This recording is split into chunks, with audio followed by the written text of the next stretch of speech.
Hi everyone, Tony from Mac the Movies here. A few months ago, I covered the Fox Network broadcast version of Scream 2.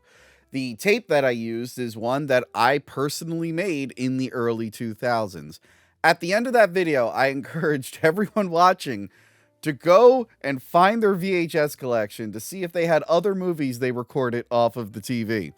My hope is that someone would have the very controversial, heavily censored Fox Network broadcast version of one of my favorite films, Bram Stoker's Dracula. It was almost impossible to find this one. I checked everywhere I could. I got my usual sources on the case. They couldn't find it. I went to Lost Media on Reddit. Other people were asking for it, but no one could find a copy of this film. Some people did send me cable TV cuts, which weren't the same thing. There's a very important reason I wanted to cover this particular cut of the film. But then I got lucky. A hero who goes by Dan from St. Louis emailed me. Long story short, he knew a family who recorded a bunch of movies off of TV and was able to contact them.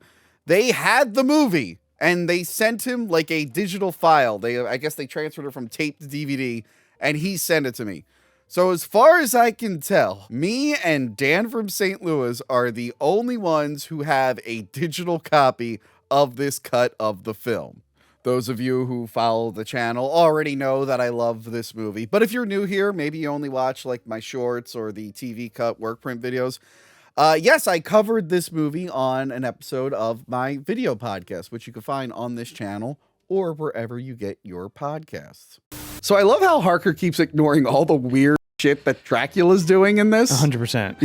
It's like he's completely oblivious, or he just doesn't care. It doesn't matter what happens. Like, he can have the weird shadow thing, or like he could be like, oh yeah, I'm gonna shave you myself, or whatever.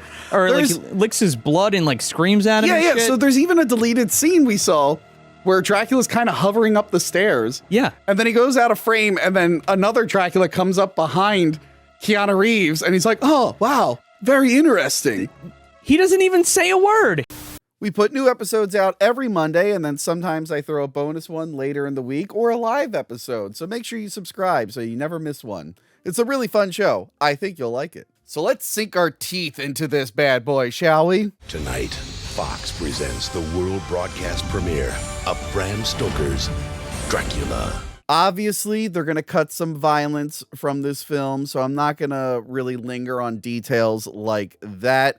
But an early example of them doing that is the spear impalement from the opening battle.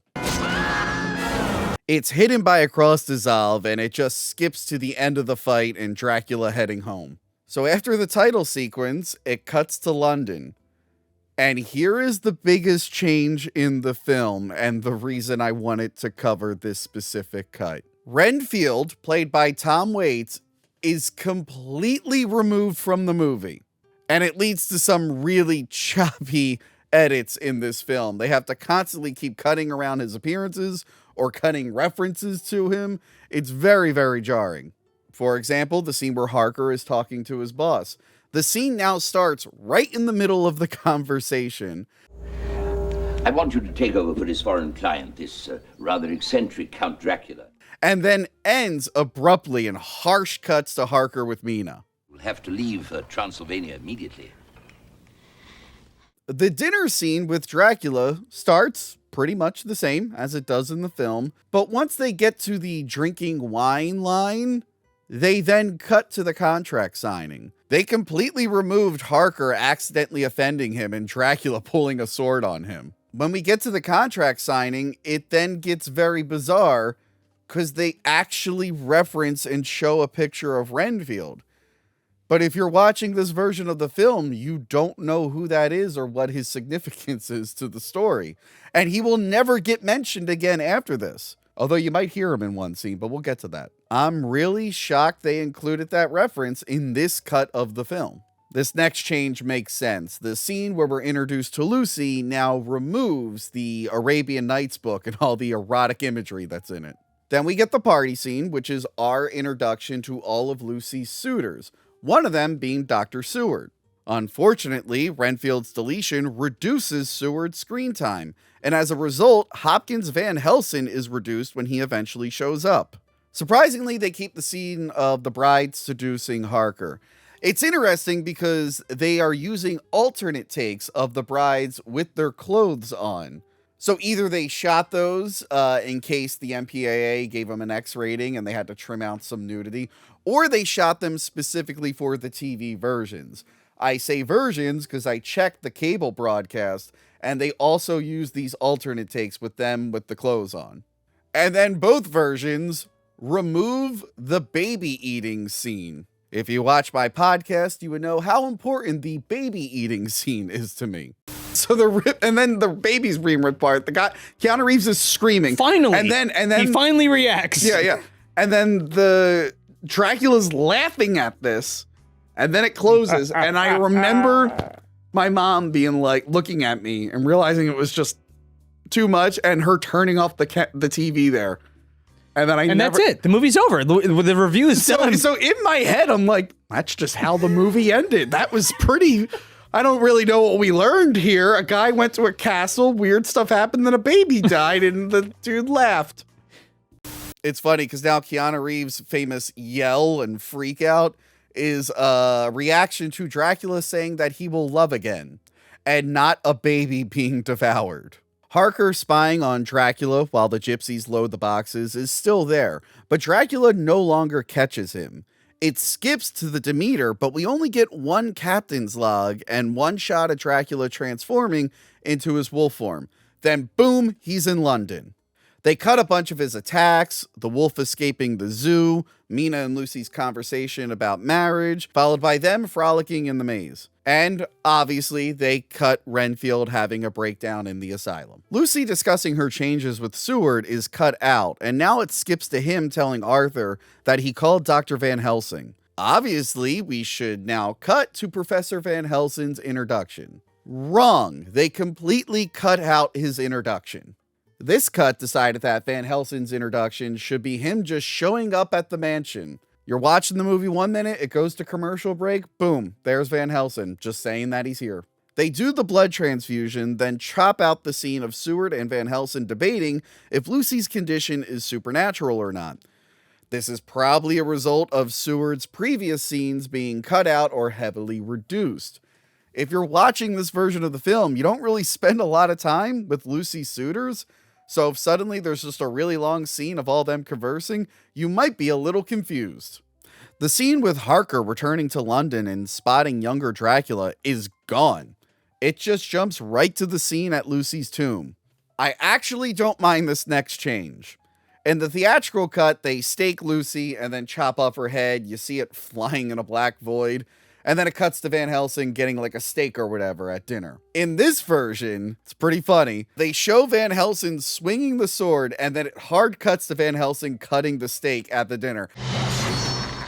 I actually really like that edit. I mean, I prefer the theatrical version, but if you're going to find clever ways to cut around stuff, that was a good way to cut around that kill. In an edit that has very jarring cuts, that was a nice smooth one that accomplished everything it had to. Hey, look, it's the only scene where you can hear Renfield.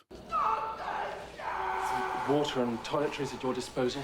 It goes without saying, his meeting with Mina and his death scene are cut out of this version.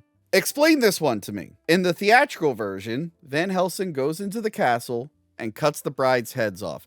They actually don't show the decapitations. They just show his knife coming down and blood splattering the wall. The TV cut chops the scene right after he swings the blade so we don't see the blood on the wall. Fine, they don't want a huge gush of blood on network television. But knowing that they cut out the previous chopped head scene, it's now weird that they actually show Van Helsing walking with the severed heads.